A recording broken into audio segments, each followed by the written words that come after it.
আজকে আমি পাঙাশ মাছ রান্না করবো। পাঙাশ মাছ নিয়েছি, পাঙাশ মাছটা আমি কেটে নেবো। জ্যান্ত মাছ তো, এটা 900 গ্রাম ওজন।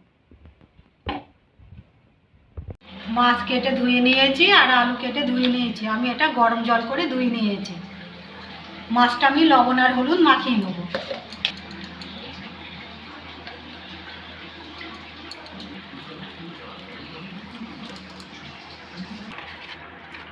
এই মাছটা গরম জল করে ধুয়ে নিতে হয়, তাহলে নালটা থাকে না।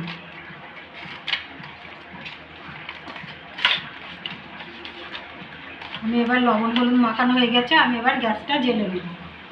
গ্যাস জ্বেলে কড়াটা বসিয়ে দিয়েছি আর কড়াটা গরম হয়ে গেছে। আমি এবার সরষের তেল দিয়ে দেবো। তেলটা গরম হয়ে গেছে, আমি মাছগুলো ভেজে নেব।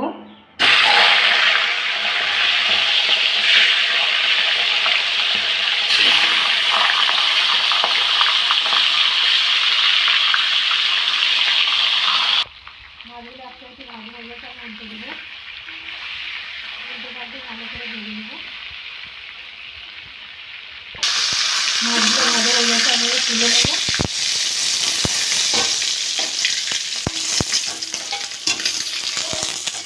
মাছগুলো তুলে নিয়েছি, বাকি মাছগুলো আমি একসাথে ভেজে নেব।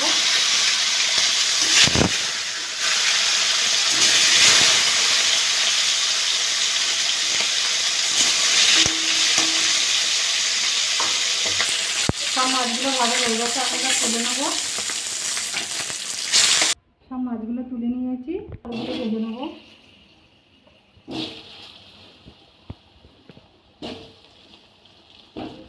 লবণ দিয়ে দেবো, হলুদ দিয়ে দেবো। ভালো করে ভেজে নেবো আলুটা। আলুগুলো সব ভাজা হয়ে গেছে, আমি এবার তুলে নেবো।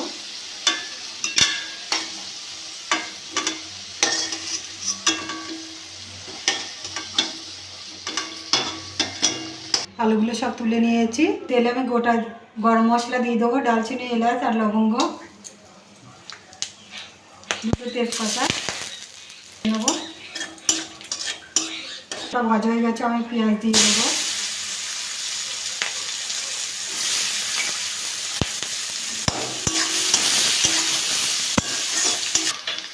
পেঁয়াজটা একটু ভেজে নেবো।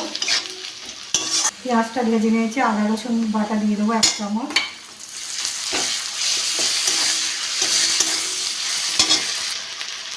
হলুদ দিয়ে দেবো,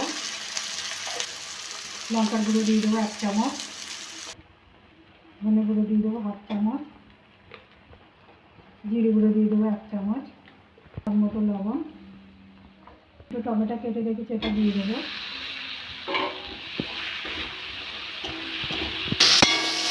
মশলাটা কষে নেবো, আমি একটু জল দিয়ে দেবো।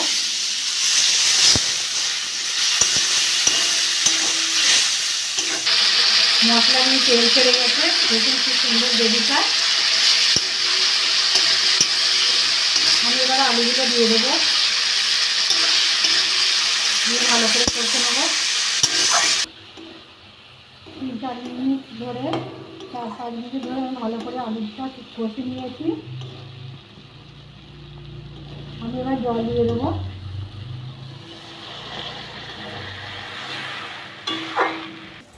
দশ মিনিট আমি ঢাকা দিয়ে রাখবো। 10 মিনিট আমার হয়ে গেছে, আলুগুলো সব সিদ্ধ হয়ে গেছে। মাছগুলো এবার দিয়ে দেবো।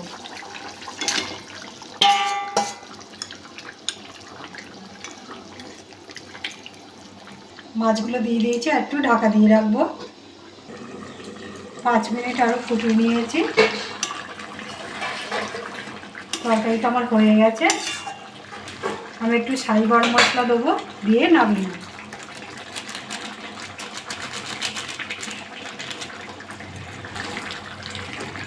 হয়ে গেছে তরকারিটা, আমি এবার নামিয়ে নেব।